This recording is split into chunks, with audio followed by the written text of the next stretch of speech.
Hello दोस्तों, welcome to our YouTube channel. और हम पढ़ रहे हैं एरिया मेंसुरेशन का टॉपिक। और उसके अंदर हमने पढ़ा है सबसे पहला आयत, दूसरा पढ़ा था वर्ग और तीसरा पढ़ा है रेक्टेंगल, जो पढ़ रहे हैं अभी तक। ठीक है, ऑलरेडी इसके 3 वीडियो बन चुके हैं, तो सॉरी ऑलरेडी 2 बन चुके हैं, तीसरा वीडियो आपके सामने आज मैं लेके आया हूं। तो ट्राइंगल में हमने स्टार्टिंग में पढ़ा था त्रिभुज कौन कौन से होते हैं, उनके फॉर्मुलेज और बेसिक त्रिभुज। सेकंड वाले में हमने आगे संभव त्रिभुज स्टार्ट किया था और आज संभव त्रिभुज के डिटेल में और वीडियो है। तो चलो शुरू करते हैं, ज्यादा बातें नहीं करते हुए। सबसे पहला सवाल, तो पहला सवाल क्या है, यहां पर देखो सवाल लिखा है, एक वर्गाकार रूप में मुड़ा हुआ तार है। तो वर्गाकार रूप में मुड़ा हुआ तार है, तो दोस्तों यहां से देखो, ये रहा तार एक जो यहां ले रखा है, ये रहा। ठीक है, वर्गाकार रूप में मुड़ा हुआ तार है। अब आते हैं आगे कि वर्गाकार रूप में मुड़ा हुआ तार 144 सेंटीमीटर स्क्वायर स्थान घेरता है। तो इसका मतलब है 144 सेंटीमीटर स्क्वायर स्थान घेरना। अच्छा, स्थान घेरने का मतलब क्या होता है दोस्तों, मतलब इसके अंदर अंदर जो जगह है उसे कहते हैं स्थान घेरना, मतलब इतनी जगह अंदर है। अब आते हैं स्थान घेरना, मतलब मैथ्स में बोले तो क्या है, ये इसका एरिया है, क्षेत्रफल है। तो क्षेत्रफल है 144 सेंटीमीटर स्क्वायर, तो इसका मतलब इसकी साइड भुजा कितनी होगी, तो अगर यहां पर क्षेत्रफल 144 है तो भुजा कितनी हो जाएगी, 12 हो जाएगी। अब क्या बोला है, आगे देखो, वर्गाकार रूप में मुड़ा हुआ तार 144 सेंटीमीटर स्क्वायर स्थान घेरता है। यदि तार को समबाहु त्रिभुज के रूप में मोड़ दिया जाए तो यह कितना स्थान घेरेगा, मतलब इस तार को इस रूप में मोड़ दिया जाए। अब दोस्तों ध्यान रखना, कभी भी किसी तार को मोड़ते हो, इसका मतलब क्या है, तार कहां पर है, तो तार देखो, ये जो आपको व्हाइट व्हाइट दिख रहा है, ये है तार। अब तार जितना बड़ा होगा उसी को मोड़ेंगे, तो सबसे पहले हम क्या पता करेंगे, ये तार कितना लंबा है, ताकि उस तार को इस रूप में मोड़ा जाए। तो तार कितना लंबा है, तो तार की लंबाई, और तार की लंबाई का मतलब हो गया मैथ्स में पेरीमीटर।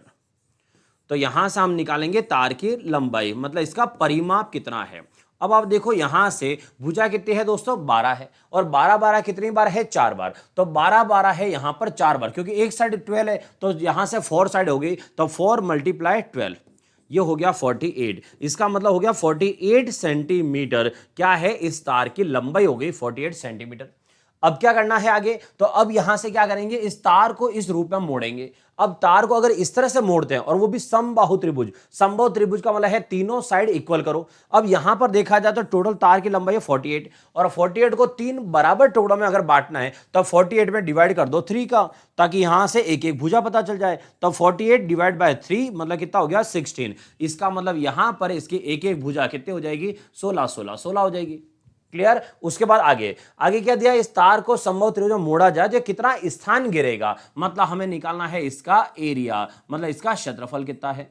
और इसका क्षेत्रफल कितना है, तो त्रिभुज का क्षेत्रफल का फॉर्मूला क्या है वो लगा दो। तो यहां से एरिया ऑफ ट्राइंगल, तो एरिया ऑफ ट्राइंगल, और वो भी कौन सा, इक्विलैटरल ट्राइंगल। तो यहां पर फॉर्मूला होता है √3/4, और भुजा स्क्वायर मतलब हो गया 16 × 16। देन यहां से 4 से यहां से इसको कट करेंगे 4 टाइम, और 16 4 जा कितना हो गया, 64। तो यहां से हो जाएगा 64, और फिर ये हो जाएगा √3, तो 64 √3, और आगे क्या आएगा, सेंटीमीटर स्क्वायर। अगर इसको हम आगे और सॉल्व करें तो √3 की वैल्यू पुट करते हैं, तो 64 का तो 64 हो गया, और √3 की वैल्यू पुट करते हैं, तो √3 की वैल्यू हो जाएगी 1.732। ठीक है, और अगर आप इसको और आगे मल्टीप्लाई करना चाहते हो तो ये आएगा 110 के समथिंग। तो यहां पर मैं कर देता हूं समथिंग, मतलब लगभग, तो लगभग 110 सेंटीमीटर स्क्वायर के आसपास आएगा। तो इसका मतलब हुआ कि जब ये स्क्वायर है तो इसका मतलब क्षेत्रफल कितना है, 144 सेंटीमीटर स्क्वायर। और जब ये ट्राइंगल बन जाता है तो एरिया कितना कवर करेगा, 110 सेंटीमीटर स्क्वायर। तो याद रखना, अगर कभी भी एक वर्गाकार चौकोर और एक ट्राइंगल, दोनों के अगर पेरीमीटर इक्वल हो तो हमेशा ज्यादा स्थान कहां पर गिरा जाएगा, स्क्वायर में, और कम स्थान कहां गिरा जाएगा, ट्राइंगल में। क्लियर। चले अगले सवाल पे। चलो अगला सवाल लिखा है, एक वर्ग है और एक समबाहु त्रिभुज एक ही आधार पर बने हुए हैं, तो दोनों का बेस एक ही है। तो इसका मतलब बेस एक ही है, इसका क्या मतलब हुआ, बेस एक होना मतलब दोनों की साइड इक्वल होना। ठीक है, भुजाएं समान है, तो उनके क्षेत्रफलों का अनुपात क्या होगा, हमें यह पता करना है। तो अगर दोनों की भुजा एक ही है तो सबसे पहले ये कि ट्राइंगल बनेगा कैसे। पहले तो आप ये देखो, जैसे मैं आपको यहां पर एग्जाम्पल बताता हूं, पहले आप बताओ डिजाइन कैसे बनेगी। ठीक है, एक यहां से स्क्वायर वर्ग, एक यहां से ये वर्ग। ठीक है, आपको सबसे पहले यह बताना है, एक बार सोचो कि इन तीनों में से डिजाइन कौन सी बनेगी। मतलब सबसे पहले यहां से ये कि ऐसा बनेगा, या फिर यहां से यहां पर ये बनेगा, या फिर यहां से ये बनेगा? क्या लगता है आपको, अगर यहां पर वर्ग और त्रिभुज की भुजा इक्वल है तो तीनों में से कौन सा डायग्राम बनेगा? ठीक है, सबसे पहले सोचो कौन सा बनेगा।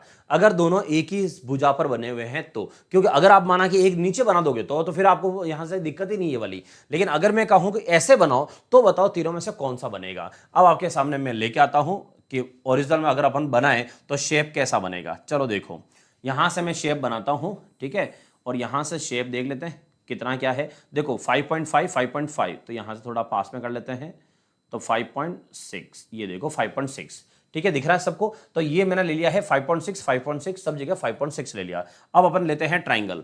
अगर ट्राइंगल जो लेते हैं वो भी लेते हैं 5.6 का, तो यहां से भुजा सेम लेनी है 5.6, तो 5.6 भुजा लेते हैं। तो देखो यहां से बिल्कुल मैं इसके ऊपर लेके आ रहा हूं, यहां से पकड़ के ये यहां पर, अगर बिल्कुल सेम भुजा लेके आए 5.6 इसमें भी, तो देखो ये भी 5.2 है, ये हो गया 5.5, ठीक है, और 5.5 अगर यहाँ लेके आते हैं, ये देखो, अच्छा उसकी 5.6 थी तो यहाँ से 5.6, ये हो गया 6, ये 5.6 है। अगर मैं 6 को यहाँ लेके आऊँ, ये देखो, ठीक है, अब देखो यहाँ से आपके सामने आंसर क्या है।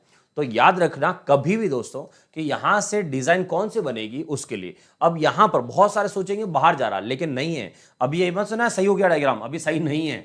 क्यों सही नहीं है? क्योंकि हाइट देखो 7.6 है, अभी हाइट क्या करनी है हमें, कम 5.6 करना है। तो ये मत समझना सही हो गया, 5.6 पे लेके आता हूं। अब देखना 5.6 देखो 6 5.9 5.7, ये 5.6 हो गया।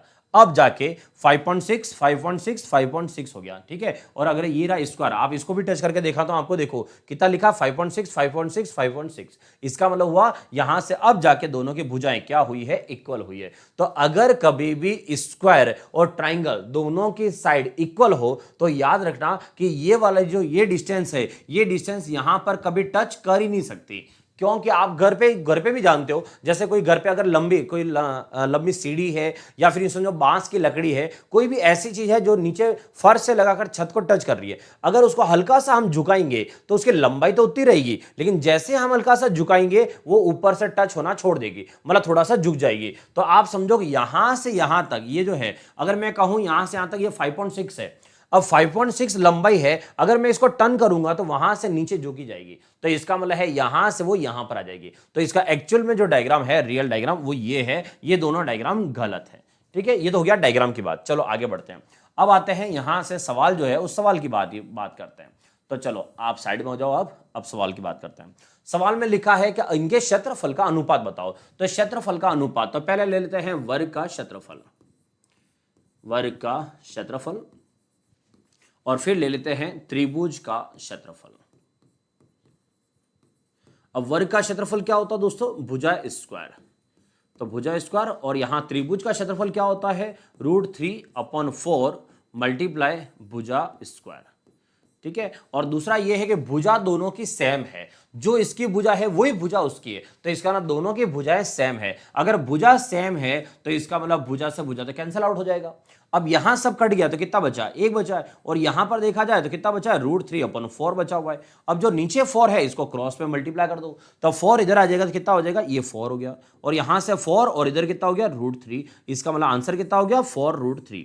अब कभी अगर किस्मत ऐसी हो हमारी कि ऑप्शन में ये नहीं है, मतलब 4√3 सही है लेकिन ये ऑप्शन में नहीं है, मतलब रूट वाला ऑप्शन में नहीं दे रखा है, समझो बात को, रूट वाला ऑप्शन में नहीं है, इसका मतलब है कि एग्जामिनर ने रूट जो है वो हटा दिया है। अब रूट कैसे हटाते हैं आप सब जानते हो, रूट को अगर हटाना हो तो स्क्वायर करना पड़ेगा, तो स्क्वायर करने से रूट हट जाएगा, तो स्क्वायर करते हैं तो 4 का स्क्वायर करो कितना आया, 16, और √3 का स्क्वायर करो कितना आया, 3, तो इसका मतलब इसका आंसर क्या होगा, 16:3। तो ये भी सही है, ये कोई गलत नहीं है, लेकिन अगर ऑप्शन में ऐसा नहीं है तो समझ जाना कि ये भी आपका आंसर बिल्कुल सही है। क्लियर? चलो आगे बढ़ते हैं।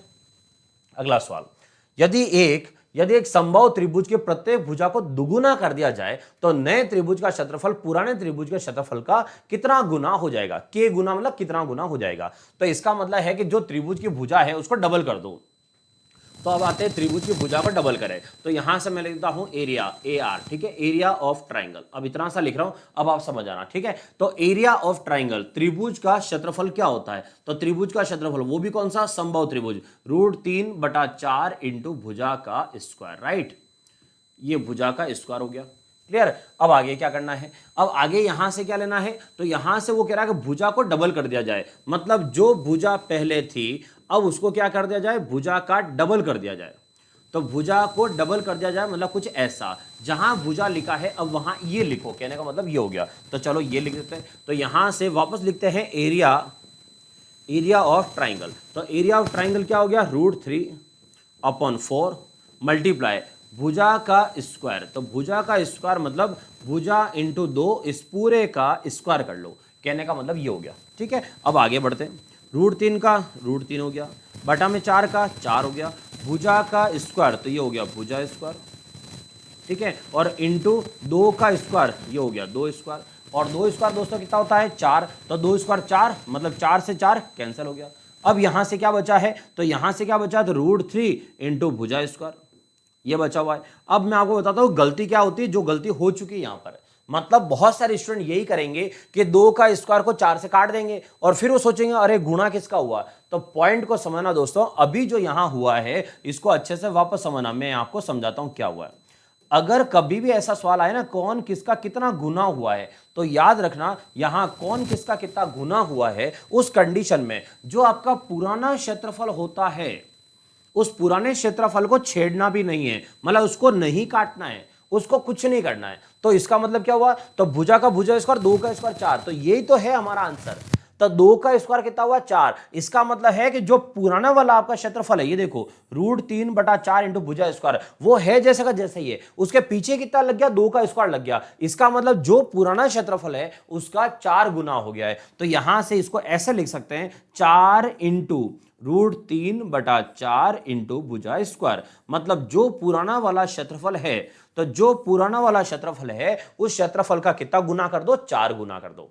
आया समझ में। अब आता हूं पॉइंट पे, इस पूरे सवाल को करने की जरूरत ही नहीं थी, मतलब समझ रहे हो कि इस पूरे सवाल को क्यों नहीं करना है, क्योंकि आप दोस्तों सब जानते हो कि अगर समबाहु त्रिभुज है तो सिर्फ एक भुजा ही काम आ रही है, और हम क्या कर रहे हैं भुजा का डबल कर रहे हैं, दुगुना कर रहे हैं। अगर आप भुजा को दुगुना करते हो और क्षेत्रफल के लिए पूछते हो तो याद रखना जब आपने भुजा का दुगुना किया है और क्षेत्रफल का फॉर्मूला क्या है √3/4 इंटू भुजा का स्क्वायर, तो √3/4 वो तो चेंज होने से रहा क्योंकि वो तो फिक्स वैल्यू है, और भुजा का स्क्वायर करना है, इसका मतलब हुआ 2 गुना है तो 2 का स्क्वायर कर लो, 2 का स्क्वायर कितना हुआ 4, तो क्षेत्रफल तो डायरेक्ट ही 4 गुना ही होगा। तो कहने का मतलब है ये सब आपको सिर्फ बताने के लिए था पूरा बेसिक, अदरवाइज सीधा का सीधा यहां पर आंसर जो है वो 2 का स्क्वायर 4 करो। अगर माना कि यहां बोला जाता भुजा 3 गुनी है, ठीक है, बात समझना कि अगर भुजा को 3 गुना कर दिया जाए तो बताओ क्षेत्रफल कितना गुना होगा, तो आप क्या करोगे 3 का स्क्वायर करोगे, और 3 का स्क्वायर कितना होता है 9, इसका मतलब है आपका क्षेत्रफल 9 गुना हो जाएगा। क्लियर। चलो आगे बढ़ते हैं। आगे सवाल है, एक वर्ग और एक समबाहु त्रिभुज का परिमाप एक समान है, दोनों की बाउंड्री सेम है, और आज पहले ही पहला सवाल ऐसा आ चुका है, ध्यान है आपको। तो इसका मतलब है एक वर्ग और एक समबाहु त्रिभुज का परिमाप एक समान है, यदि वर्ग का विकर्ण दे रखा है तो त्रिभुज का क्षेत्रफल ज्ञात करो। दोस्तों आप सबको अगर याद हो वर्ग का टॉपिक आपने अच्छे से पढ़ा हो तो आपको पता होगा कि वर्ग का विकर्ण अगर 12√2 है तो भुजा कितनी है वो इसके अंदर दे रखी है।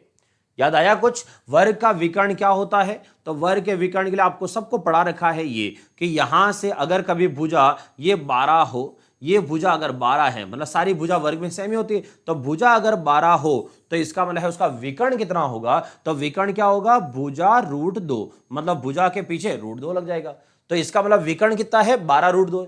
अब पॉइंट को समझना, कभी भी विकर्ण में अगर √2 लगा हुआ आए तो √2 को छोड़ दो, √2 के अलावा जो बचा हुआ है वो भुजा ही होती है, तो √2 के अलावा जो बचा हुआ है वो भुजा होती है। इसका मतलब इस सवाल में अभी भुजा कितनी है 12 है, तो विकर्ण कभी भी आयत का आए, ध्यान ना सॉरी वर्ग का विकर्ण जब भी आए आप क्या करना, अगर √2 है उसमें तो √2 को छोड़ दो, √2 के अलावा जो बची हुई है वो वर्ग की भुजा ही है। तो इसका मतलब इस सवाल में वर्ग की भुजा कितनी है 12, तो ये हो गई वर्ग की भुजा 12, वर्ग की भुजा हो गई 12। चलो अब आगे देखते हैं आगे क्या बोला है। ये बोल रहा है एक वर्ग और एक समबाहु त्रिभुज का परिमाप समान है, अगर भुजा 12 है तो परिमाप कितना हुआ, तो परिमाप हो गया 4 बार 12, तो परिमाप 4 बार 12, तो इसका मतलब 4 इंटू 12, और 4 इंटू 12 कितना हो गया 12 चौक 48 48, ये हो गया इसका परिमाप। अब वो कह रहा है त्रिभुज का और वर्ग का परिमाप सेम है, इसका मतलब हुआ यहां जो त्रिभुज है तो यहां से ले लेते हैं त्रिभुज, तो ये त्रिभुज, ठीक है। अब वो कह रहा है कि जो वर्ग का परिमाप है वही इस त्रिभुज का परिमाप है। तो यहां से ले लेते हैं कि यहां पर है 48, तो 48 का ये कितना हो गया 16 16 16, ये हो गया 16। जो आपने पहला सवाल पढ़ा था बस थोड़ा सा घुमा के वो दिया, बाकी वही सवाल है। तो यहां से अब पूछा त्रिभुज का क्षेत्रफल बताओ, तो त्रिभुज का क्षेत्रफल बताओ, तो यहां से हमें पता चल गई है भुजा। तो भुजा कितने है दोस्तों 16। तो हमें निकालना है एरिया ऑफ त्रिभुज, तो एरिया ऑफ ट्राइंगल, ठीक है, कितना √3 अपॉन 4 मल्टीप्लाई साइड स्क्वायर, मतलब भुजा इंटू भुजा। और 4 से 16 कट गया 4 बार, तो 16 इंटू 4 कितना हो गया 64√3। ये हो गया आपका सवाल। और सेंटीमीटर है तो सेंटीमीटर स्क्वायर हो जाएगा ये पीछे, ठीक है। तो यहां पर हो गया सेंटीमीटर स्क्वायर 64√3। क्लियर, कंप्लीट सब। चलो अब बढ़ते हैं आगे। आगे सवाल देखो क्या लिखा है। अब है अंतःव्रत और परिव्रत। ये बहुत शानदार है, छोटा सा पार्ट है लेकिन बहुत शानदार है, क्योंकि इसके सवाल कहीं न कहीं आपको देखने को मिल ही जाएंगे। अंतःव्रत वाला इनर सर्कल, परिव्रत वाला आउटर सर्कल, ठीक है, बाहर का व्रत। तो अंतःव्रत और परिव्रत में यहां पर आपको पूछेगा कि यहां जो सर्कल आपको दिख रहा है अंदर वाला और सर्कल जो दिख रहा है बाहर वाला, एक तो इसके रेडियस, कि इनके रेडियस में क्या रेशियो है, मतलब त्रिज्याओं का अनुपात बताओ। दूसरा पूछेगा इनके क्षेत्रफल का अनुपात बताओ। तो क्षेत्रफल का अनुपात क्या होता है, तो दोस्तों सर्कल जो है व्रत का क्षेत्रफल क्या होता है सब जानते हैं आप। व्रत का क्षेत्रफल होता है pi r square. Clear, pi r square. अब पाई क्या है, पाई तो फिक्स वैल्यू है, आर का स्क्वायर बचा। इसका मतलब है अगर मुझे त्रिज्या पता चल जाए तो मैं त्रिज्या का स्क्वायर कर लूं, वो क्षेत्रफल में चला जाएगा। तो सबसे पहले हमें क्या पता करना है, त्रिज्या कितनी है। अब पॉइंट आता है कि इसकी त्रिज्या निकाले कैसे। तो यहां से पॉइंट समझो कि जैसे ये है, यहां पर ये सर्कल का पॉइंट, ये सर्कल का पॉइंट है। अब इसकी रेडियस निकालनी है त्रिज्या, तो आप इधर लाइन खींचो, इधर या इधर कहीं पर खींचो, जैसे मैं इधर नीचे कर देता हूं ये। तो इसका मतलब है ये लाइन है।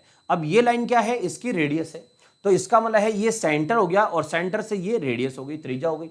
अब हमें ये पता करना है त्रिज्या कितनी है, तो पता कैसे चले। तो एक काम करते हैं, यहां से त्रिभुज जो है, इस त्रिभुज में यहां से ले लेते हैं भुजा। इस त्रिभुज में यहां से यहां तक जो भुजा है वो भुजा कितनी है, तो भुजा हमें नहीं पता है। तो भुजा अपनी मर्जी से आप चाहो तो ले सकते हो, जैसे मान लो ए ले ली, तो भुजा अगर माना कि ए ले ली। अब आते हैं यहां से कि त्रिज्या कितनी है, तो इसके रिलेशन में वो कैसे बनेगा यही पता करना है। तो सोचो सोचो त्रिज्या कैसे आएगी। तो त्रिज्या कैसे आएगी अब आपको बताता हूं। एक आपने आगे फॉर्मूला पढ़ा हुआ है और वो पढ़ा है त्रिभुज की ऊंचाई। अब आपको याद आता हो तो समबाहु त्रिभुज की ऊंचाई, ये समबाहु त्रिभुज की ऊंचाई होती है और समबाहु त्रिभुज के ऊंचाई का फॉर्मूला भी होता है। तो समबाहु त्रिभुज की ऊंचाई का फॉर्मूला क्या होता है, √3/2 मल्टीप्लाई साइड, और साइड भुजा कितनी है ए, तो ये हो गया ए। तो √3/2 मल्टीप्लाई ए, ये हो गया क्या, ये है समबाहु त्रिभुज की ऊंचाई। अब बात को समझना कि यहां से लगाकर यहां तक, यहां से लगाकर यहां तक, ये है आपको टोटल इस त्रिभुज की ऊंचाई, यहां से लगाकर यहां तक, ये हो गई ऊंचाई। अब आते हैं ये ऊंचाई है तो हमें सेंटर कैसे मिलेगा, कि यहां से हमें सेंटर कैसे मिलेगा ये पता करना है। सेंटर कितना होता है ये पता करना है। चलो तो इसके लिए मैं आपको थोड़ा प्रैक्टिकल बताता हूं। ये देखो यहां पर मैंने बना रखा है एक डायग्राम पूरा। अंदर देखो एक त्रिभुज है, त्रिभुज का अंतःव्रत, अंतःव्रत का मतलब है अंदर की तरफ बना हुआ सर्कल है, वो अंतःव्रत हो गया। और बाहर की तरफ जो दिख रहा है वो क्या हो गया, परिव्रत, बाहर की तरफ। क्योंकि देखो तीनों जो वर्टेक्स है, शीर्ष है, तीनों शीर्ष से टच करता हुआ जा रहा है, और अंदर वाला जो है अंदर तीनों साइड को टच करता हुआ जा रहा है। तो इसका मतलब ये अंतःव्रत है, ये परिव्रत है। अब अगर यहां ऊंचाई खींची जाए तो ऊंचाई का कैसे क्या कनेक्शन होगा, चलो देख लेते हैं। तो यहां से देखते हैं ऊंचाई। अब देखो यहां बराबर सेट कर लेता हूं मैं 0 वहां ऊपर, ठीक है। और वहां से यहां देख रहे हो आप कितना दिख रहा है, यहां पर 8 है, तो इसका मतलब यहां पर 8 है। अब थोड़ा सा मैं और बड़ा कर देता हूं, एक काम करता हूं ताकि आपको और अच्छे से नजर आए।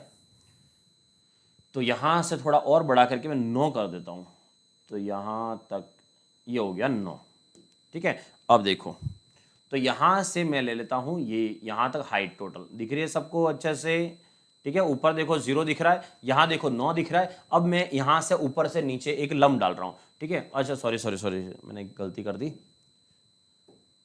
हाँ इस वाले में देखो यहां से हाइट देख रही थी त्रिभुज की, मैंने सॉरी यहां तक ले लिया नीचे। तो यहां से हाइट, तो हाइट देखो ऊपर 0 है और यहां से ये जो है त्रिभुज में यहां कितना लिखा हुआ 6, तो यहां 6 लिखा। अब मैं ऊपर से एक लाइन डाल रहा हूं, तो यहां से एक लाइन डाल रहा हूं, यहां से होते हुए ये यहां पे। क्लियर, सबको दिख गई, ये हो गई, एक लाइन डाल दी, ठीक है। अब आते हैं पॉइंट कि यहां जब मैंने लाइन डाली है तो यहां सेंटर कहां चला गया, तो यहां सेंटर, क्योंकि मैंने लाइन ज्यादा बड़ी कर दी इसलिए, तो इसलिए यहां से सेंटर चला गया। चलो एक काम करते हैं, लाइन को छोटी करते हैं। तो भाई लाइन जो है थोड़ी छोटी हो जाओ ताकि सेंटर दिखे। ये दिख गया सेंटर आपको। चलो अब देखो सेंटर दिख रहा है, मैं इसको पकड़ के वापस ला रहा हूं। अब आप यहां से प्रैक्टिकल देखो वास्तविकता में होता क्या है ताकि आपको समझ में आए। ये देखो अब आपको यहां से देखा जाए ना तो क्या करना है समझना।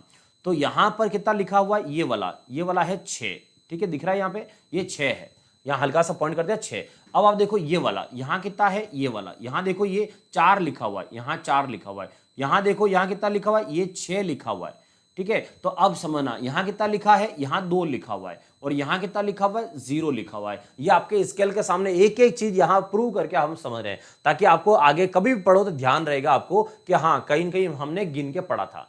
अब पॉइंट को समझो क्या लिखा हुआ है।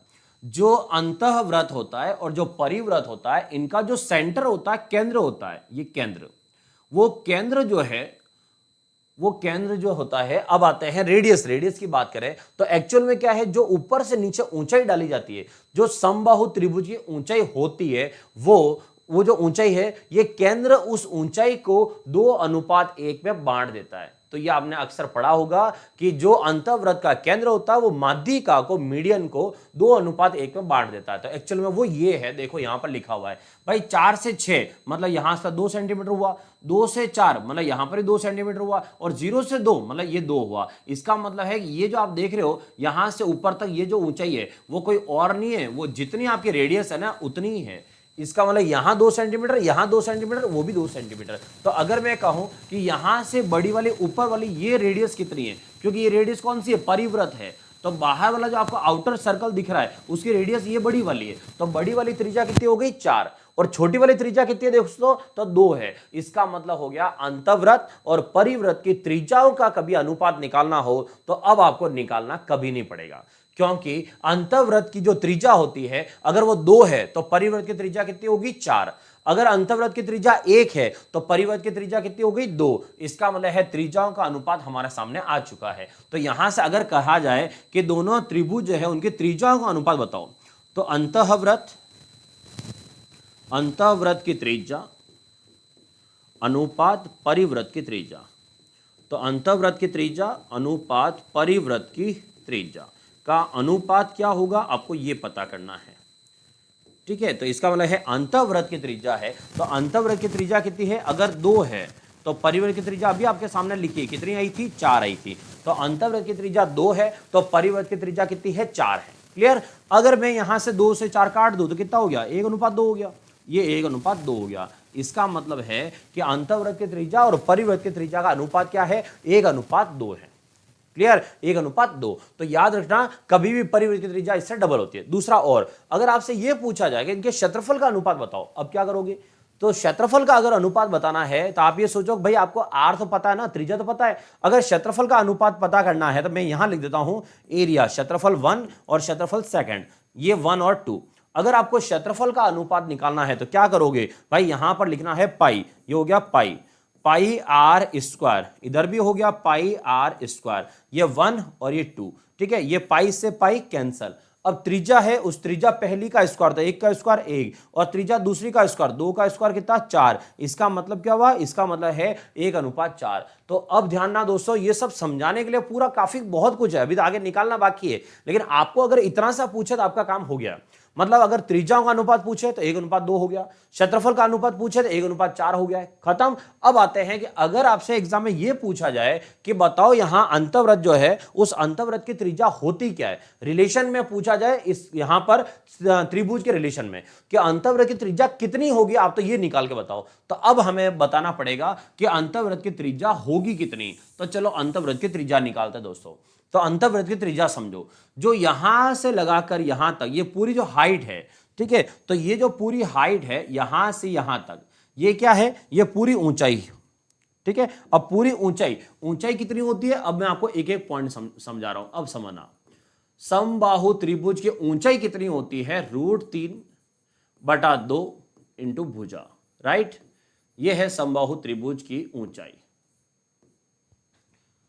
अरे ये, तो ये है समबाहु त्रिभुज की ऊंचाई √3/2 इंटू भुजा।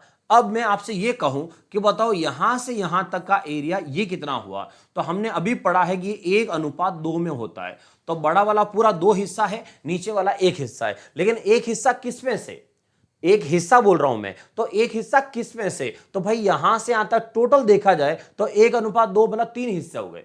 1:2 मतलब 3 हिस्से हुए, 3 हिस्से में से एक हिस्सा यहां है, तो इसको हम क्या बोल सकते हैं, इसको हम बोल सकते हैं यहां से कि ये एक हिस्सा है 3 में से। और किसका है 1/3 हिस्सा है, ऊंचाई का। इसका मतलब है अंतःवृत्त की जो त्रिज्या होती है वो टोटल जो ऊंचाई है उसका 1/3 के बराबर होती है। आई बात समझ में? तो ऊंचाई जो है उस ऊंचाई का कितना, 1/3, वो होती है अंतःवृत्त की त्रिज्या। अब देखो सेकंड है यहां से यहां तक, तो अभी मैं अगर कहूं आपसे ये यहां से यहां तक का आंसर है, ठीक है। अब मैं आपसे कहूं यहां से यहां तक ये वाला कि इसकी यहां पर ये कितना हिस्सा हुआ, तो अब बात को समझना, यहां से यहां तक कितना हिस्सा है, 2 हिस्सा है, कितने में से 2 है, 3 में से 2 है, तो इसका मतलब 3 में से 2 हिस्सा है। किसका 3 में से 2 हिस्सा है, ऊंचाई का। इसका मतलब है ऊंचाई का 2/3 हिस्सा है। तो याद रखना परिवृत्त की त्रिज्या किससे आती है, 2/3 ऊंचाई से, और अंतःवृत्त की त्रिज्या किससे आती है, ऊंचाई का 1/3 निकाल दो। अगर ऊंचाई का ये हिस्सा निकाल दो तो अंतःवृत्त की त्रिज्या आ जाएगी। अब हम निकालते हैं ऊंचाई का 1/3, तो यहां से करते हैं सवाल को आगे बढ़ाते हैं, चलो सॉल्व करते हैं। तो यहां है पहले अंतःवृत्त की त्रिज्या, तो अंतःवृत्त की त्रिज्या, अंतःवृत्त की त्रिज्या कितनी होगी, चलो ये पता करना है। तो अंतःवृत्त की त्रिज्या कितनी होगी, तो वहां लिखा हुआ है कि अंतःवृत्त की त्रिज्या कितनी है दोस्तों, तो वहां लिखा है 1/3 इंटू ऊंचाई, 1/3 इंटू ऊंचाई। अब ऊंचाई का फॉर्मूला लगाओ सीधा, √3/2 इंटू भुजा, ये हो गया, ठीक है। 1/3 इंटू ऊंचाई लिख दिया। अब आगे, तो यहां से आगे सॉल्व करें, तो आगे सॉल्व करने पर यहां से क्या करना है, तो देखो ये 3 है और एक ये 3 है। अब 3 से 3 तो कट सकता है, एक बिना रूट वाला एक रूट वाला है, तो अब यहां से मैं क्या कर देता हूं, इस 3 को लिख देता हूं √3, ताकि ये इसको हम काट सकें। तो √3 सब जानते हैं आप कि √3 का अगर √3 से गुणा करें 3 ही आता है, तो मैंने 3 की जगह √3 2 बार लिख दिया है। अब आगे √3 फिर बटा में 2 और इंटू क्या है, भुजा, ये यहां भुजा हो गई, ठीक है। अब आगे काट देते हैं, यहां से संख्या है तो चलो काट दे। यहां से एक √3 ऊपर एक √3 नीचे, तो √3 से √3 कैंसिल हो गया। अब √3 से √3 कैंसिल हो गया तो बचा क्या, तो यहां से बचा कितना है, देखो 1, यहां 1 बचा है, यहां से 2 बचा है, इंटू ऊपर भुजा बची है, और यहां से √3 बचा है। तो इसका मतलब है बहुत सारी जगह किताबों में हर जगह आप देखोगे तो इसको बोला जाता है भुजा बटा 2√3, ऐसे क्या अंतःवृत्त की त्रिज्या होती है भुजा बटा 2√3। ये जैसा किताबों में बोला जाता वैसा है, लेकिन मैं आपको सिखाता हूं थोड़ा सा अलग, ठीक है, ताकि आप एग्जाम तक इसको याद रख सको कि थोड़ा सा अलग कैसे। तो समझना है वही है, बस थोड़ा सा मैं चेंज कर रहा हूं। अब वो चेंज देखो कैसे, तो यहां अंतःवृत्त की जो त्रिज्या है ना उसको मैं ये लिख देता हूं, अभी उधर क्या लिखा है 1/3 इंटू ऊंचाई। अब मैं ये कह रहा हूं वो समझना, ऊंचाई का 1/3, क्या फर्क पड़ा, एक ही तो बात है। तो 1/3 इंटू ऊंचाई या ऊंचाई का 1/3 एक ही बात है, लेकिन देखो अब फर्क क्या आता है, ऊंचाई का 1/3, ठीक है। अब ऊंचाई में लिखता हूं √3/2 इंटू भुजा, और यहां पर साथ में क्या करेंगे 1/3, ठीक है। जो पहले क्या सेम वही कर रहा हूं, ठीक है, कुछ अलग नहीं है, √3/2 इंटू भुजा, लेकिन कुछ अलग नहीं का कितना अलग पड़ता है, फर्क पड़ता है वो समझना। अब 3 को लिखेंगे √3 और 3 को लिख दिया √3, ऐसे लिख दिया। अब आगे क्या करेंगे, आगे यहां पर √3 ऊपर है √3 नीचे, ये √3 से √3 कैंसल। अब क्या बचा, यहां से भुजा है और बटा में यहां 2 है और फिर यहां 1/√3 है, ये 1/√3। अब दोस्तों समझना यहां से अब क्या है वो, अब चलो एक काम करते हैं, अंतःवृत्त की त्रिज्या आ गई, परिवृत्त की त्रिज्या और निकालते हैं, फिर आपको मैं बताता हूं ये मैंने क्यों किया ऐसे। चलो अब आते हैं परिवृत्त की त्रिज्या। तो परिवृत्त की त्रिज्या कितनी होती है, चलो वो भी निकाल लेते हैं। तो परिवृत्त की त्रिज्या, और वो क्या होगी, चलो अब आप सब जानते होगा। अब मैं क्या लिखने वाला हूं, परिवृत्त की त्रिज्या के लिए ऑब्वियस सी बात है, मैं क्या लिखूंगा, ऊंचाई का 2/3। तो ऊंचाई का 2/3, और ऊंचाई का 2/3 मतलब वही इंटू 2/3, और ऊंचाई का फॉर्मूला क्या होता है, तो ऊंचाई का वही √3/2 इंटू भुजा और इंटू 2/3, ठीक है। और 3 को क्या लिख देता हूं, √3 वापस वही, ताकि हम काट सकें। तो ये √3 आ गया। अब क्या करेंगे, √3 ऊपर भी √3 नीचे भी, ये काट दिया। अब बहुत सारे बोलेंगे सर 2 से 2 भी कट रहा है, लेकिन मैं काट नहीं रहा हूं। क्यों नहीं काट रहा हूं वो आपको बता रहा हूं ना मैं क्यों नहीं काट रहा हूं इसके लिए। तो देखो यहां पर है भुजा, ठीक है, भुजा में बटा में कितना है 2 इंटू यहाँ कितना है 2 और बटा में क्या है √3, ये हो गया अंतर्वृत्त की त्रिज्या और परिवृत्त की त्रिज्या। अब आपको मैं बताता हूं कि दोनों का मैंने सेम क्यों रखा है, इधर क्यों नहीं काटा और वापस चेंज क्यों किया आपके सामने। तो अब देखो यहां पर अगर कभी अंतर्वृत्त त्रिज्या या परिवृत्त त्रिज्या कुछ भी पूछे तो आपको क्या करना है, भुजा का आधा करना है। मतलब जो त्रिभुज की भुजा हो उस त्रिभुज की भुजा का आधा कर लेना। तो भुजा का आधा, भुजा का आधा, ठीक है। उसके बाद अंतर्वृत्त की त्रिज्या किससे ही दोस्तों, तो पूरा जो ऊंचाई है उसका 1/3 हिस्सा से। तो अंतर्वृत्त की त्रिज्या किससे आई है, तो 1/3 से। तो पीछे लगा दो 1/3 और 3 किस पे लिख दो √3 में, आपको तुरंत याद रहेगा। तो अब परिवृत्त की त्रिज्या क्या होती है दोस्तों, तो परिवृत्त की त्रिज्या किससे है, 2/3 से है। तो 2/3 सही है, मतलब पीछे लगा दो 2/√3 और फिर बाद में 2 से 2 काट देना। आपको बस याद रखने के लिए मैंने आपको पैटर्न बता रहा हूं कि अगर कभी अंतर्वृत्त त्रिज्या, अगर आपको अंतर्वृत्त की त्रिज्या याद रखनी हो तो क्या करोगे, अंतर्वृत्त की त्रिज्या लेनी है तो भुजा का आधा करना ही करना है, भुजा का आधा कर दिया। उसके बाद क्या करना है, अंतर्वृत्त की त्रिज्या लेनी है तो 1/3, ये 1/3 और ऊपर लगा दो रूट, ये हो गया अंतर्वृत्त की त्रिज्या। कहीं ज्यादा जोड़ लगाने की जरूरत नहीं पड़ेगी और ये सब मैंने सिखा दिया, तो अब वापस सीखने की जरूरत नहीं पड़ेगी। परिवृत्त की त्रिज्या निकालनी है तो भुजा का आधा करना ही है, भुजा का आधा करना ही है, साथ में क्या लगाना है 2/3 लगा दो। तो 2/3 का मतलब 2/√3 हो गया। ये हो गया अंतर्वृत्त की त्रिज्या और ये हो गया परिवृत्त की त्रिज्या। आया समझ में। तो ये होता है आपका त्रिभुज में अंतर्वृत्त और परिवृत्त की त्रिज्या। और अब इसके ऊपर आएंगे सवाल। क्लियर, चलो बढ़ते आगे। अब आगे बढ़ते हैं और आगे देखते हैं सवाल कि इसके ऊपर सवाल कैसे बनते हैं उसके लिए। तो देखो सवाल क्या लिखा हुआ है, एक समबाहु त्रिभुज, एक समबाहु त्रिभुज के अंतःवृत्त और परिवृत्त के क्षेत्रफलों का अनुपात क्या होगा। तो अभी अभी आपको बताया है समबाहु त्रिभुज की त्रिज्याएं, अगर त्रिज्याएं पूछे समबाहु त्रिभुज के अंदर अंतःवृत्त और परिवृत्त की त्रिज्याएं पूछे, उसका अनुपात होगा 1:2, ठीक है 1। दूसरा, अगर आपसे पूछे इनकी परिधि का अनुपात बताओ, बोले तो 2πr, इनकी परिधियों का अनुपात बताओ क्या होगा। तो परिधियों का अनुपात निकालना हो तो दोस्तों याद रखना, यहां पर कभी भी अनुपात में ध्यान ना, कॉमन जो है वो हमेशा कट जाते हैं। तो कॉमन तो कट जाते हैं तो बचेगा क्या भाई, 2 से 2 तो कट जाएगा, पाई से पाई कट जाएगा, बचा क्या r1 r2। और r1 r2 का मान कितना था, r1 का मान कितना है 1 और R2 का मान कितना है 2। तो इसका मतलब अनुपात कितना हुआ 1:2। ये हो गया आपका R1 R2 का मान और वही है आपका परिधि का मान। तो याद रखना दोस्तों, त्रिज्या का मान, व्यास का मान, मतलब त्रिज्याओं के अनुपात, व्यास के अनुपात, परिधि के अनुपात सब सेम होते हैं। जैसे आपको मैंने वर्ग में पढ़ाया था स्टार्टिंग में, स्क्वायर में पढ़ाया था कि भुजा का अनुपात, विकर्ण का अनुपात और परिमाप का अनुपात समान होता है, लेकिन क्षेत्रफल का अनुपात क्या होता है, स्क्वायर में होता है। सेम चीज वो की वही है, त्रिज्या का अनुपात, व्यास का अनुपात, व्यास क्या होता है 2r डबल, तो इसका मतलब 2 2 तो कट जाएगा। तो त्रिज्या का अनुपात, व्यास का अनुपात, परिधि का अनुपात सब सेम ही होता है 1:2। लेकिन जैसे आपसे पूछा जाए कि क्षेत्रफल का अनुपात बताओ, तो क्षेत्रफल क्या होता है πr² और πr²। तो ये हो गया क्षेत्रफल πr²। अब पाई से पाई कैंसल आउट हो गया, तो त्रिज्या 1 का स्क्वायर और त्रिज्या 2 का स्क्वायर। अब त्रिज्या कितनी है 1 स्क्वायर और त्रिज्या है 2 स्क्वायर। 1 का स्क्वायर कितना 1 और 2 स्क्वायर कितना हुआ 4। तो आंसर कितना हुआ 1:4। ये हो गया आपका क्षेत्रफल का अनुपात, जो आगे ऑलरेडी बता चुका हूं, बस वही था। चलो और आगे बढ़ते हैं।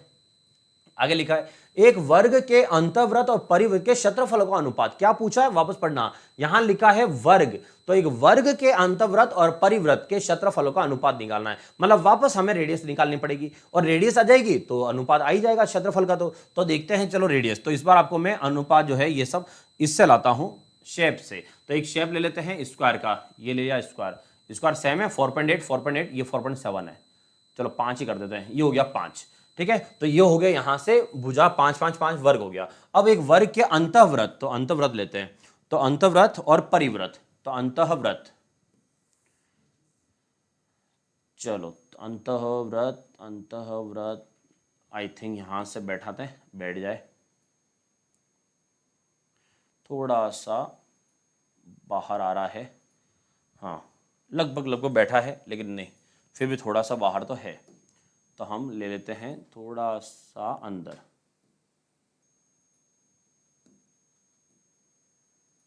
हाँ अब आई थिंक अच्छे से बैठ जाएगा।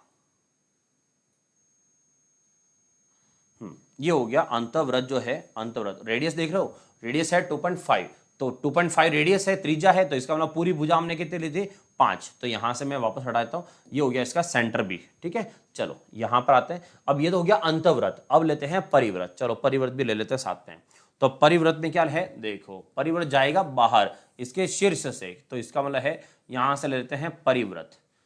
तो परिव्रत लेते हैं यहां से, और परिव्रत कितना होगा, वैसे यहां से देखो ये टच करता हुआ जाना चाहिए सबसे, और सबसे अगर टच करे दो, यहाँ दो कॉर्नर टच हो गए। अब ऊपर से, और ऊपर से टच कराते हैं इधर से, तो यहां से रेडियस टच हो रहा है, तो यहां पर टच देखो साइड साइड में टच हो रहा है। एक काम करते हैं, इसका कलर अलग ले लेते हैं। तो इसका कलर लेते हैं ऐसे पिंक वाला। ठीक है, तो यहां से इसका कलर ले लिया। अब आते हैं, तो इसमें एक तो ये हटा दो, रेडियस रेडियस नहीं हमारे दिख रहा है इतना, तो चलो ठीक है। अब लेते हैं दूसरा, और तो यहां से एक काम करते हैं अंदर वाला।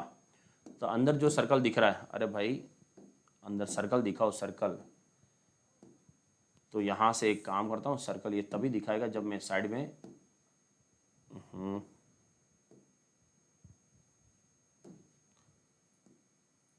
यहां से ये सर्कल, अब इस सर्कल के लिए,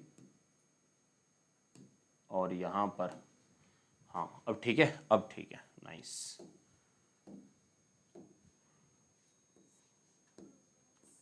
चलिए तो अब आ जाते हैं इसके लिए,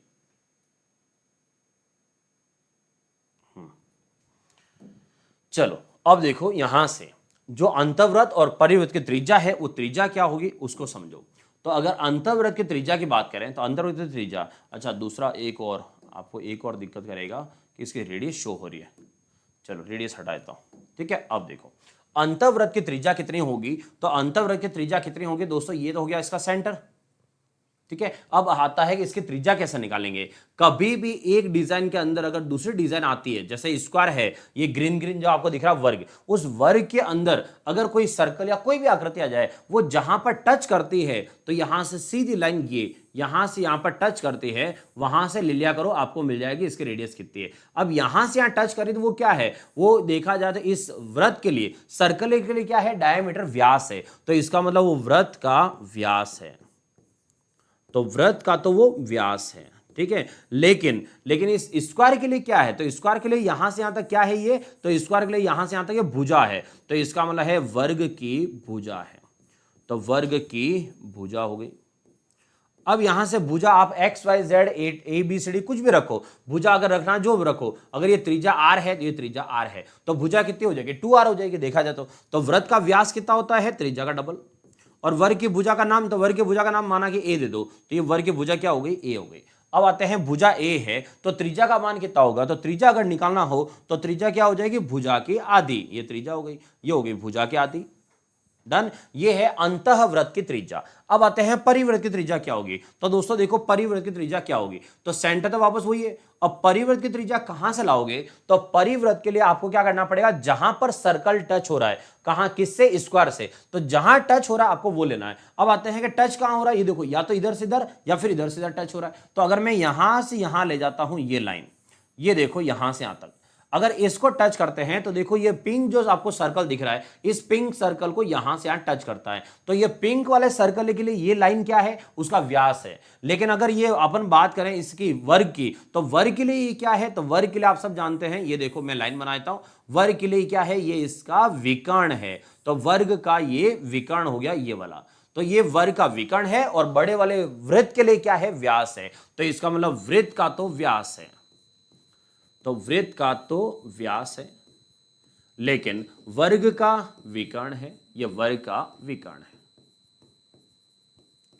अब आते हैं आगे, वृत्त का व्यास सब जानते हो 2r ही होगा, लेकिन वर्ग का विकर्ण, विकर्ण क्या होता है, भुजा √2, भुजा कितने ले रखी है a, तो यहां से विकर्ण क्या हो जाएगा a√2, ये वर्ग का विकर्ण हो गया। अब त्रिज्या कितनी आएगी, तो त्रिज्या कितनी आएगी, a√2 अपॉन में 2 हो जाएगा, तो a√2 अपॉन 2, ये हो गई त्रिज्या। किसकी त्रिज्या है, परिव्रत, तो इसको मैं 2 कर देता हूं, और ये त्रिज्या कौन सी है, 1, मतलब अंतःव्रत। अब आपसे क्या पूछा है, अंतःव्रत और परिव्रत के क्षेत्रफलों का अनुपात बताओ, तो क्षेत्रफलों का अनुपात बताओ। तो इसका मतलब क्षेत्रफल में क्या करेंगे दोस्तों, तो यहां से मैं थोड़ा सा ऊपर कर लेता हूं, तो क्षेत्रफलों का अनुपात, पहले त्रिज्या का अनुपात ले लेते हैं, तो त्रिज्या का अनुपात आ जाएगा, तो आगे क्षेत्रफल का अनुपात भी आ जाएगा। तो देख लेते हैं त्रिज्या का अनुपात, तो यहां से मैं ले लेता हूं अंतःव्रत की त्रिज्या,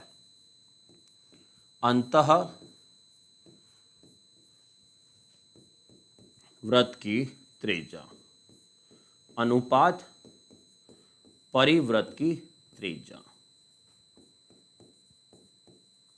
तो अंतर्वृत्त की त्रिज्या और परिवृत्त की त्रिज्या। अब अंतर्वृत्त की त्रिज्या कितनी है, ये रही a/2, ये a/2। चलो थोड़ा सा कलर दूसरा ले लेते हैं, a/2 ये अंतर्वृत्त की त्रिज्या, और परिवृत्त की त्रिज्या कितनी है a√2/2, ये परिवृत्त की त्रिज्या। 2 से 2 कैंसल, a से a कैंसल, बचा कितना 1:√2। तो 1:√2 ये क्या हो गया, त्रिज्याओं का अनुपात हो गया। अब ये त्रिज्याओं का अनुपात है, ठीक है। अब क्या लेना है हमें क्षेत्रफल का अनुपात लेना है। तो ये त्रिज्याओं का अनुपात आ गया, तो क्षेत्रफलों का अनुपात क्या होगा, तो अभी देख लेते हैं क्षेत्रफल का अनुपात। तो यहां से लिख देता हूं क्षेत्रफल 1 और ये हो जाएगा क्षेत्रफल 2। तो क्षेत्रफल का अनुपात क्या होगा, तो क्षेत्रफल क्या होता है दोस्तों, πr², ये πr², और इधर भी πr²। अब r कौन सी त्रिज्या 1, त्रिज्या 2, पाई से पाई कैंसल, तो r1 का स्क्वायर मतलब 1 का स्क्वायर, और √2 का स्क्वायर इधर √2, ये स्क्वायर, 1 का स्क्वायर कितना हुआ 1, √2 का स्क्वायर कितना हुआ 2, तो इसका मतलब हो गया 1:2। ठीक है, तो यहां से देखो 1:2 मतलब हुआ यहां से, चलो मैं थोड़ा कलर इसका दूसरा देता हूं आपको अच्छे से दिखाई दे। तो यहां से इसका कलर ले लेते हैं ग्रीन, दिख रहा है सबको। चलो तो देखो यहां पर त्रिज्याओं का अनुपात अगर आपसे पूछा जाए तो त्रिज्या का अनुपात क्या है, 1:2 है, और यहां से क्षेत्रफलों का अनुपात क्या है, 1:2 है। ठीक है, चलो अब आते हैं थोड़ा सा इसको हम, चलो तो ये था आपके एक वर्ग के अंतर्वृत्त और परिवृत्त के क्षेत्रफलों का अनुपात। अब आपको कैसे याद कैसे रखना है वो आपको थोड़ा सा जुगाड़ सिखा देता हूं। ठीक है, यहां पर देखो अंतर्वृत्त और परिवृत्त में गैप कितना सा, देखो इतना सा गैप है, मतलब अंतर्वृत्त यहां से निकल रहा है और परिवृत्त यहां से निकल रहा है, इतना सा गैप है। तो कैसे याद रखना है, चलो मैं आपको जुगाड़ बताता हूं। अगर कभी भी एक त्रिभुज हो और उस त्रिभुज के अंतर्वृत्त और परिवृत्त के अगर क्षेत्रफलों का अनुपात पूछे, और अगर एक स्क्वायर हो उस स्क्वायर के अंतर्वृत्त और परिवृत्त के क्षेत्रफलों का अनुपात अगर पूछे, तो दोस्तों याद रखना कैसे क्या करना है। देखो यहां से यहां पर गैप कितना ज्यादा है, मतलब इसका क्षेत्रफल अगर 1 हो तो इसका क्षेत्रफल 4 हो जाएगा, इसलिए यहां पर क्षेत्रफल 1:4 होता है। और त्रिज्या का अनुपात 1:2 होता है। तो त्रिज्या का अनुपात 1:2 और क्षेत्रफल का अनुपात 1:4। यहां पर देखो गैप बहुत कम है उसके कंपेयर में, तो यहां पर डबल गैप है, यहां गैप बहुत कम है, इसका मतलब क्षेत्रफल का अनुपात यहां पर होता है 1:2। और यहां अगर त्रिज्याओं की बात करें तो त्रिज्या का अनुपात होता है 1:2। ये है एक त्रिभुज के अंतर्वृत्त और परिवृत्त, और ये था एक वर्ग के अंतर्वृत्त और परिवृत्त। क्लियर, चलो एक सवाल और देख लेते हैं। अब देखो सवाल क्या है, एक समबाहु त्रिभुज है, उसका परिमाप दे रखा है सेंटीमीटर 42√3 सेंटीमीटर हो, तो उसके अंतःवृत्त और परिवृत्त के क्षेत्रफल क्या होंगे, आपसे यह पूछा है। अब आपसे क्षेत्रफल पूछा है तो दिया क्या है पेरीमीटर, और एक समबाहु त्रिभुज का परिमाप क्या होता है दोस्तों, तो समबाहु त्रिभुज है तो उसका परिमाप का वाला है 3 भुजाओं का टोटल दे रखा होगा। तो 3 भुजाओं का अगर आपसे टोटल दे रखा है तो भुजा कितनी होगी, तो क्या कर दो, जो 42√3 दे रखा है ये 3 भुजा का टोटल है, तो इसमें 3 का भाग लगा दो।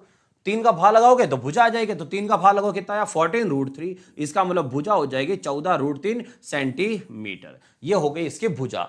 अब क्या बोला है, अब बोला है कि उसके अंतःवृत्त और परिवृत्त का क्षेत्रफल बताओ। अब दोस्तों आप सब ने अभी पढ़ा था कि अंतःवृत्त की त्रिज्या कितनी होती है, क्योंकि पहले त्रिज्या आएगी तो क्षेत्रफल आ जाएगा। अब अंतर्वृत्त की त्रिज्या के लिए मैंने आपको जुगाड़ सिखाया था कि आप कैसे याद रखोगे। अंतर्वृत्त की त्रिज्या याद रखने का तरीका क्या था, याद आया, भुजा का आधा कर लो और 1/√3 लिख दो, ये हो जाएगा आपका अंतर्वृत्त की त्रिज्या। तो यहां से लिखते हैं भुजा, भुजा कितनी है 14√3, ये भुजा आ गई, बटा में 2 इंटू 1/√3, ये √3 से √3 कैंसल, 2 से 14 कटा 7 बार, मतलब यहां से अंतर्वृत्त की त्रिज्या आ गई 7, ये त्रिज्या का मान 7। तो क्षेत्रफल कितना होता है दोस्तों, क्षेत्रफल होता है πr², तो πr², तो यहां से पाई का मान 22/7 और r² मतलब 7 इंटू 7, 7 से 7 कैंसल, 22 इंटू 7 154 सेंटीमीटर स्क्वायर, ये हो गया सवाल 154 सेंटीमीटर स्क्वायर, ये हो गया अंतर्वृत्त का क्षेत्रफल। और अंतर्वृत्त का क्षेत्रफल अगर आपको पता है तो परिवृत्त का क्षेत्रफल तो डायरेक्ट ले सकते हो। कैसे, अभी जस्ट आपने पढ़ा है, अंतर्वृत्त का क्षेत्रफल और परिवृत्त के क्षेत्रफल में अनुपात क्या होता है 1:4। इसका मतलब है कि इसका क्षेत्रफल अगर 154 है तो परिवृत्त का क्षेत्रफल इससे 4 गुना बड़ा होगा, और इससे 4 गुना करो तो 154 का 4 गुना होता है 616, तो इसका मतलब आंसर आएगा 616। लेकिन अगर एग्जामिनर आपसे अंतर्वृत्त पूछे ही नहीं और सीधा परिवृत्त ही पूछे, तो इसलिए मेरा काम है कि आपको पूरा बताऊं। तो देखो मैं पूरा वापस बताता हूं, परिवृत्त की त्रिज्या कितनी आएगी पहले वो निकालते हैं। तो परिवृत्त की त्रिज्या कितनी होगी पहले वो निकालते हैं। तो परिवृत्त की त्रिज्या कितनी है दोस्तों? तो क्या लिखा है कि यहां से परिवृत्त की त्रिज्या के लिए मैंने याद करवाया था आपको, क्या बोला? भुजा का आधा ही करना है और परिवृत्त है तो पीछे 2/√3 लिखना है। तो परिवृत्त की त्रिज्या क्या हो जाएगी? भुजा का आधा इंटू 2/√3। अब यहां से 2 से 2 कट कर दो, फिर भुजा और बटा में √3। भुजा कितनी है? भुजा है 14√3 है और बटा में कितना है? √3। ये तो √3 से √3 कैंसल आउट हो गया, तो त्रिज्या कितनी आ गई? 14 आ गई। अब आपसे क्या पूछा है? इसका क्षेत्रफल बताओ। तो परिवृत्त का क्षेत्रफल, तो क्षेत्रफल का फॉर्मूला तो वही πr² है अपना। अब पाई का मान 22/7, ठीक है। और त्रिज्या कितनी है? 14 इंटू 14 और 7 से 14 कट गया 2 बार, तो ये हो गया 28, 28 12 616 सेंटीमीटर स्क्वायर। ये हो गया परिवृत्त का क्षेत्रफल 616 और ये हो गया अंतर्वृत्त का क्षेत्रफल 154। ये था आपके समबाहु त्रिभुज का अंतर्वृत्त और परिवृत्त। तो समबाहु त्रिभुज के अंतर्वृत्त और परिवृत्त से जुड़े हुए कोई भी सवाल आ जाए, अब कभी भी आपके गलत नहीं हो। ठीक है दोस्तों, क्लास कैसे लगी कमेंट करके जरूर बताना। क्लास अच्छी लगी हो तो लाइक का बटन प्रेस करना ना भूलें। मिलते हैं वापस सेम टाइम रोजाना 8 बजे, अगले दिन वापस इसी टाइम पर। ठीक है, तब तक बाय बाय, जय हिंद।